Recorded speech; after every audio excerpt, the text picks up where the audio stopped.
Olá, amigos! Estamos de volta com mais um programa Formando Opinião. Hoje o meu convidado é uma pessoa bastante querida nossa, de todos os cearenses. Ele foi deputado federal por 3 mandatos consecutivos, deputado estadual por 2 mandatos consecutivos e ex-prefeito da cidade de Maracanaú por 2 mandatos.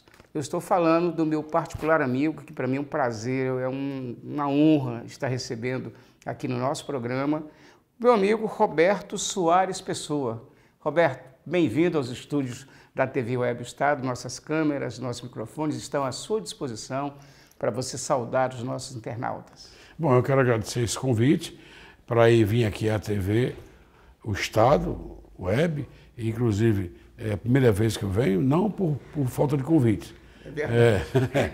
Mas, e quero também retornar aqui à convivência do jornal O Estado, que para mim faz muito bem, dada a amizade que eu tenho com toda a família de vereador Luiz Xavier Pereira e seu filho, a dona Wanda Palhano, e também o Ricardo Palhano, que é meu amigo, irmão, amigo meu, independente da profissão de jornalista, como também de política, que sempre confunde imprensa com política, né? Política confunde, não pode confundir com política partidária, né? Mas isso, se houvesse, a amizade está acima de todas as questões. E você é um grande jornalista, um rapaz que tem uma idade não é tão novinho, mas tem um futuro muito bom pela frente. Sobre o Roberto Pessoa empresário. Você é o fundador da Granjas EMAP já há 53 anos. E tem um diferencial na tua empresa, você como empresário, né, como uma pessoa bastante envolvida no processo, você tem um diferencial que ninguém tem, só você tem. Eu queria que você explicasse para os nossos internautas qual a grande diferença que tem hoje a Granja EMAP. Bom, eu vou fazer agora em setembro, né, 53 anos de empresário, naturalmente dizendo isso, já está dizendo mais ou menos a minha idade. Eu não falei aqui, viu? Bom, e que isso para mim é muito prazer, que é uma empresa de avicultura, foi criada na Mucunã, Maracanaú, onde meu querido pai, Narciso Pessoa, os meus avós também trabalharam e moraram na mesma área, onde é a minha granja, e isso eu tive o prazer, e Deus me ajudou bastante, e agora, 20 anos para cá, com meus filhos também me ajudando, 20 anos não, uns 25 anos, que eles estão me ajudando a levar essa empresa, que já tem uma tradição muito grande. Você sabe que a média de mortalidade de empresas no Brasil é em torno de 2 anos. Quer dizer isso, 2 anos é a média que as empresas nascem e morrem, né? E você ter 53 anos, passei por várias crises, tanto conjuntural, como essa que nós estamos passando no momento, como setorial, do próprio setor de avicultura. Eu sou um dos pioneiros da avicultura do estado do Ceará. Comecei a criar frango de corte para abate, com apenas 500 pintinhos que eu recebi da Granja Regina, que era a única produtora de pinto de um dia, que depois com 45 dias, naquele tempo era com 90 dias, virava frango, né? Então, depois de muitos 15 a 20 anos só com frango, passei para produzir só ovos, né? E hoje a nossa empresa produz quase 1 milhão de ovos por dia. É uma das principais empresas do estado do Ceará e também uma do ranking nacional. Ela fica no meio aí das 15 maiores empresas produtoras de ovos do país. Mas não é o Fortaleza não é bem o teu segmento, né, de atuação. Bom, a minha empresa, como eu falei a você, começou em Maracanaú, né? E eu cheguei a produzir em Maracanaú 300 mil ovos por dia. Tianguá também 300 mil ovos por dia.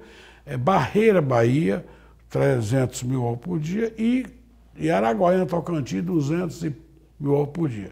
Então, como o meu terreno, que eu exploro a avicultura em Maracanaú, virou urbano, então eu tive que derrubar os galpões para ter uma convivência boa com a sociedade, né? Porque a granja, apesar de todos os cuidados que nós temos sanitário e de higiene, sempre traz uma mosca, né? E isso virava um conflito, porque não chegou a ter conflito. Eu mesmo me retirei antes de ter conflito, né?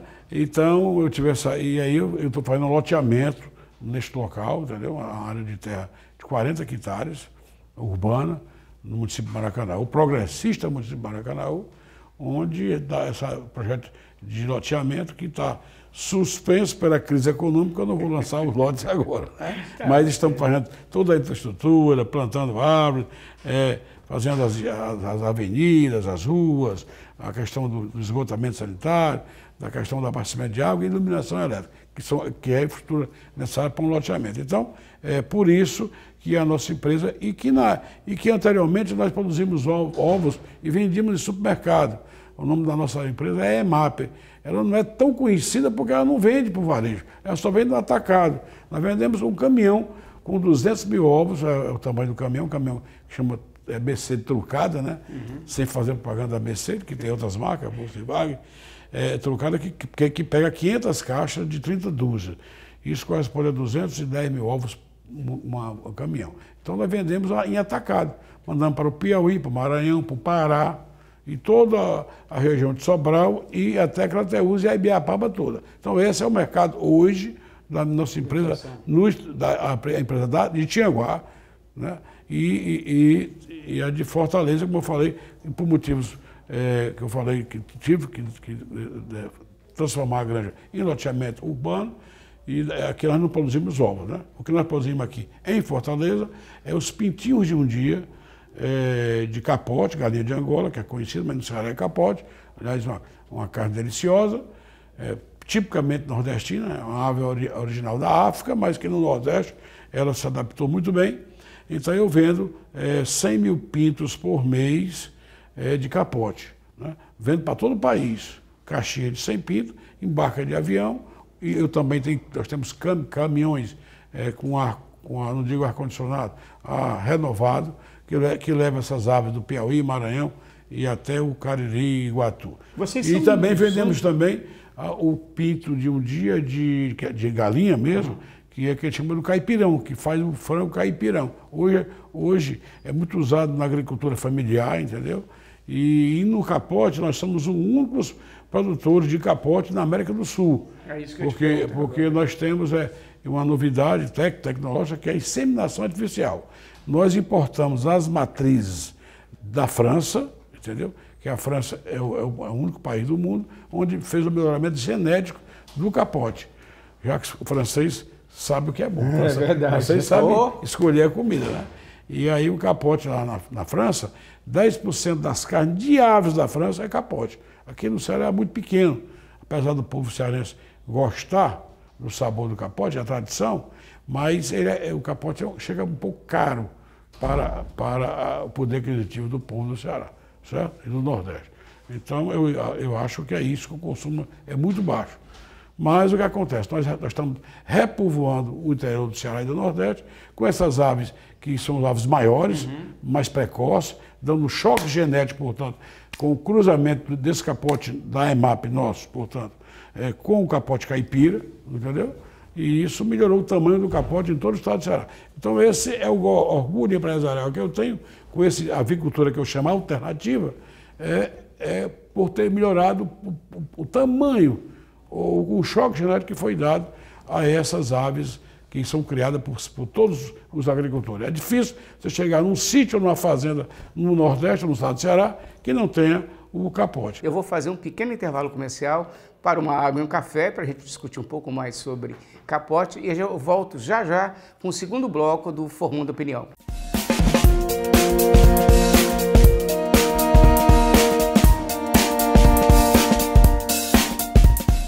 Olá, amigos. Estamos de volta com as dicas de saúde Unimed.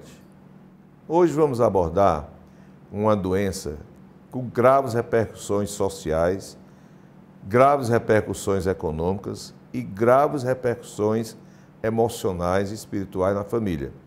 O mundo de hoje, com sua complexidade, o mundo de hoje com seu caos, com as incertezas, o mundo de hoje é decorrente da instabilidade, e, vamos dizer assim, o mundo de transição civilizatória que nós vivemos, perturbado, conflituoso, leva as pessoas a, em idade improvável, desenvolver uma doença caracterizada principalmente por perda de memória.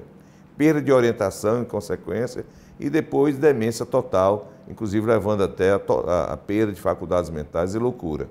É a doença de Alzheimer, em homenagem ao médico alemão que estudou e descobriu todos os pormenores dessa doença no início do século passado.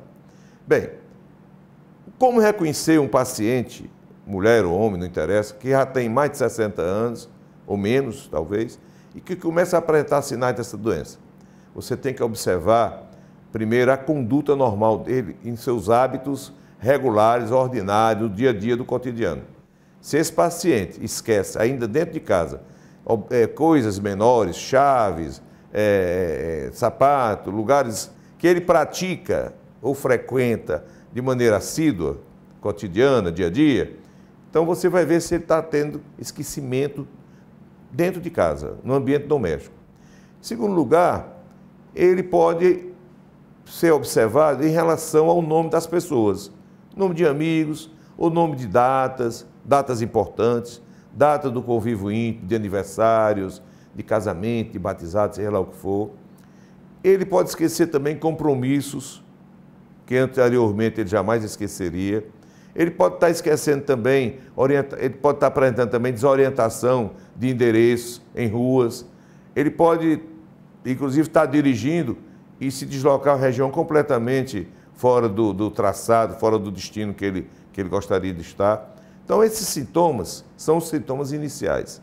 Posteriormente, o paciente passa a apresentar algumas formas até mesmo de delírio, de perseguição, delírio de grandeza, delírio de doença, exagerando doença, exagerando grandeza, assim, delirando, com um quadro até de paranoia, como se fosse uma psicose.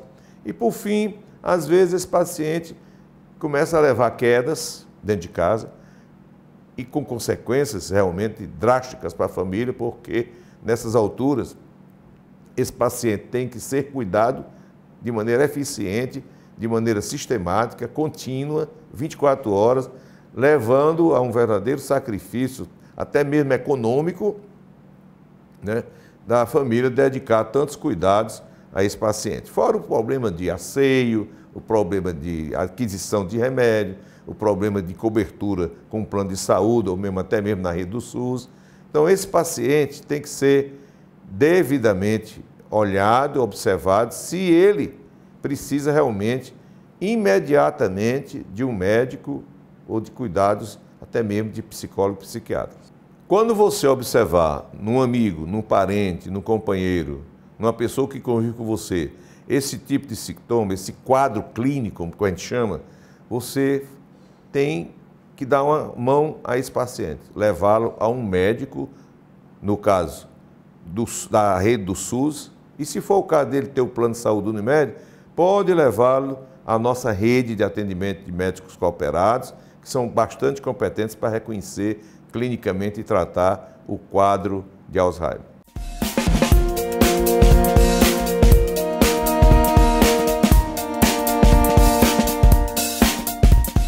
Me diga uma coisa, Roberto, como é que você está vendo esse momento político que o nosso país está passando? Olha, eu estou vendo bem diferente do que a maioria do povo brasileiro. Eu estou muito otimista, entendeu? Não estou pessimista.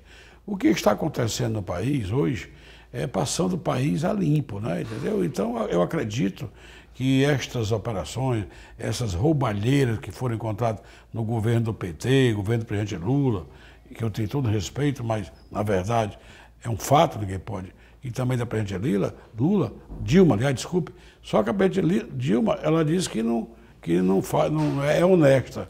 Mas se ela é honesta, então ela é incompetente, porque o país está acabado, entendeu? O que é que aconteceu essa crise? Essa crise começou pela crise ética do mensalão, depois do petrolão, e desembocou na crise política. E a crise política contaminou a economia. E é este o cenário que nós estamos vivendo. Agora mesmo, né, nós vimos o governo aí cortar 25 bilhões do orçamento, entendeu? Dizendo que não vai tocar em 2 programas só. Minha Casa Minha Vida e no programa de cesta de alimentos. Bolsa Família, entendeu? Mas os outros programas, onde estão os universitários, as escolas técnicas, entendeu? Vão ser cortados. Eu assisti a entrevista do ministro da Fazenda, Nelson Barbosa, comunicando esses cortes de 25 bilhões. E isso demonstra que cada dia aparece uma novidade e não se resolve o problema. A inflação batendo aí 12%, 11, tanto, o país andou para trás 4,03%, este ano, 2015, com a perspectiva de 2016 também cair perto de 4%.